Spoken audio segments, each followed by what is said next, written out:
Good morning, Alex and friends. I'm Grace. Today is Monday, February 3rd, 2025, and you're listening to Alex's News.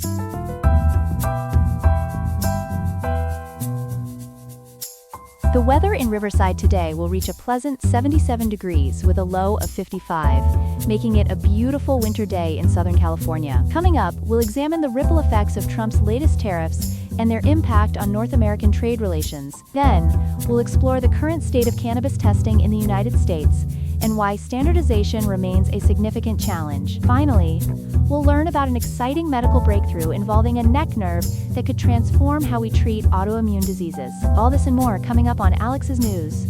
Stay tuned.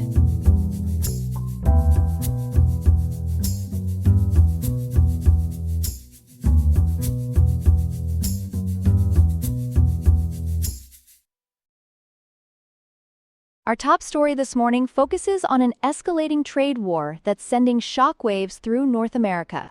We're joined by our economic correspondent Ethan Matthews with the details. Ethan, what can you tell us about these new tariffs? Thanks, Grace. According to Yahoo News, President Trump has just declared an economic emergency, implementing a 25% tariff on imports from both Canada and Mexico, while also hitting Chinese imports with a 10% tariff. This is a significant escalation in trade tensions between these longtime allies. How are our northern neighbors responding to these measures? Well, Grace, Euronews reports that Canada isn't taking this lying down. They've announced a two-phase retaliatory approach. The first phase includes 25% tariffs on $20 billion worth of American imports, covering everything from beverages to cosmetics. The second phase is even more substantial, targeting $85 billion in goods, including vehicles and agricultural products.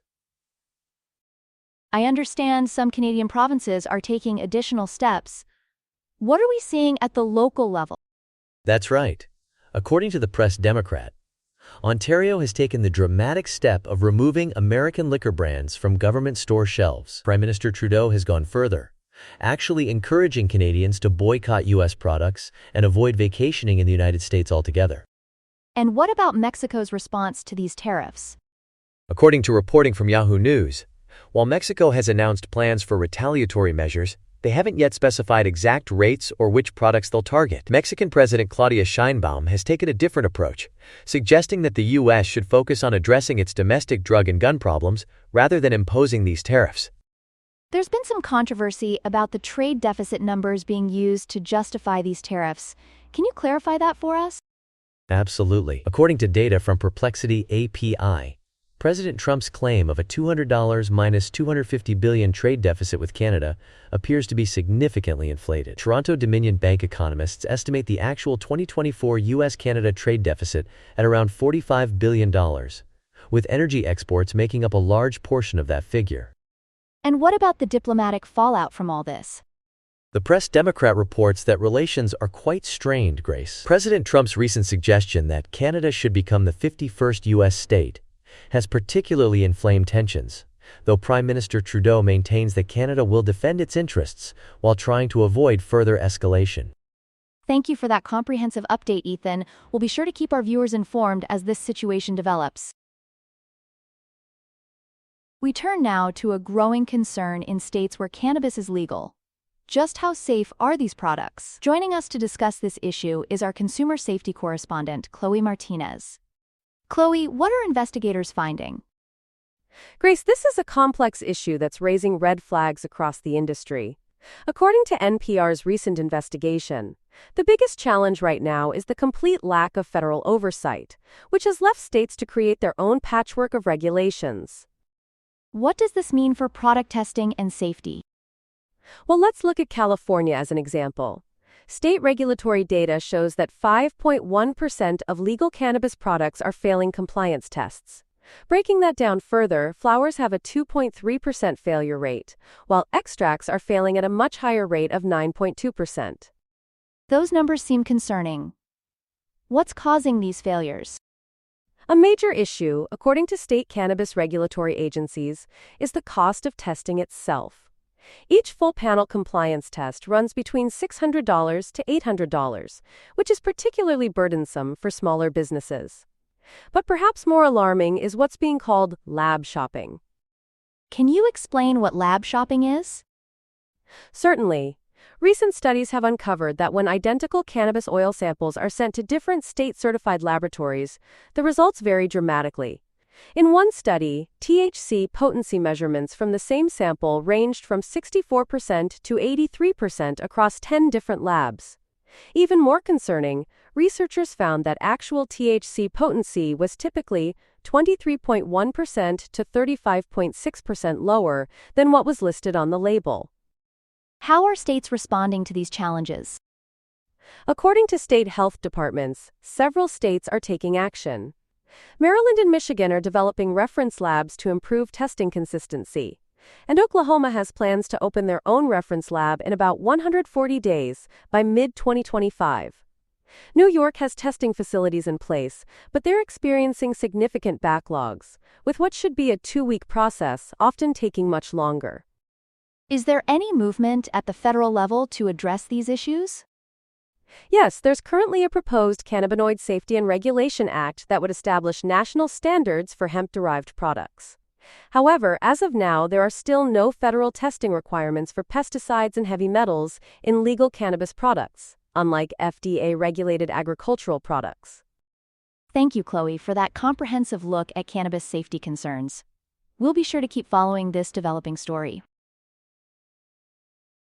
Here are some other headlines. The World Health Organization faces a critical challenge as Director General Tedros Adhanom Ghebreyesus appeals to global leaders to convince the United States to reconsider its withdrawal. The decision, initiated by President Trump's recent executive order, threatens to remove nearly $1 billion in annual funding, representing 14% of WHO's budget. Officials warn this could severely impact health programs worldwide, including crucial initiatives in Ukraine, Sudan, and global efforts to combat HIV and tuberculosis. In Greece, the popular tourist island of Santorini is experiencing heightened concern as over 200 undersea earthquakes have been recorded in just 3 days.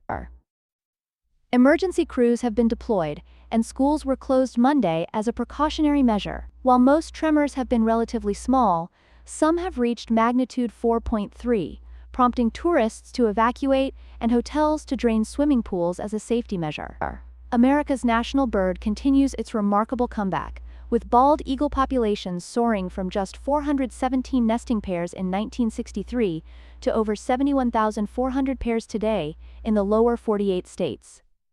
This recovery, attributed to conservation efforts and the 1972 DDT ban, represents both an ecological triumph and a renewed cultural appreciation for this iconic species.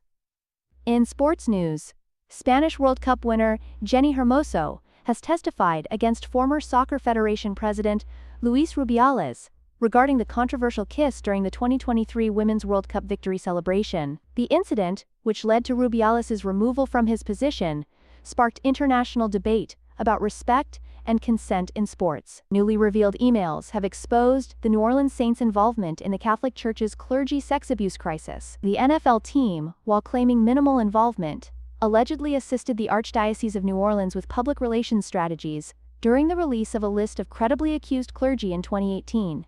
Victims' advocates argue this involvement may have influenced which names appeared on the final list. We turn now to a fascinating medical breakthrough that could change the lives of millions suffering from autoimmune diseases. Joining us to discuss this development is our medical correspondent, Ethan Parker. Ethan, tell us about this new treatment approach. Thanks, Grace. Scientists are exploring what could be a game-changing treatment using something called vagus nerve stimulation, or VNS. According to multiple NPR affiliate stations, researchers have developed a tiny implantable device about the size of a large multivitamin that delivers small electrical pulses to the vagus nerve. And what exactly is the vagus nerve, Ethan? How does stimulating it help with autoimmune conditions? The vagus nerve is fascinating, Grace.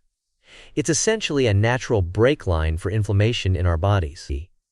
Each vagus nerve bundle contains over 100,000 nerve fibers that carry signals between the brain and internal organs.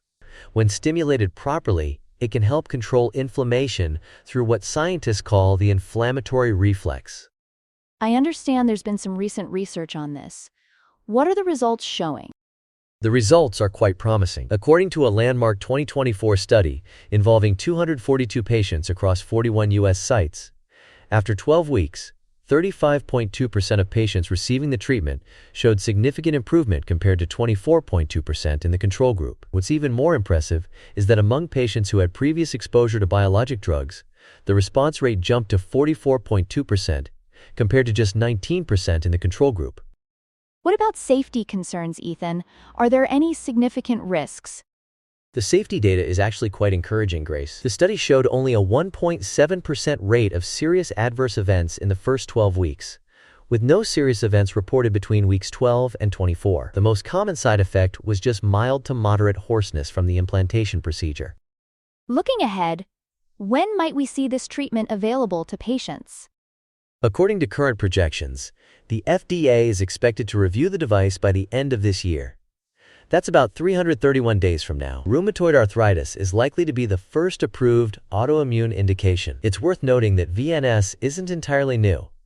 It's been FDA approved for epilepsy since 1997 and depression since 2005, with epilepsy patients showing particularly good outcomes, including 45 to 65% reduction in seizure frequency. Thank you, Ethan, for bringing us up to speed on this promising development in medical science. That's all we have for now.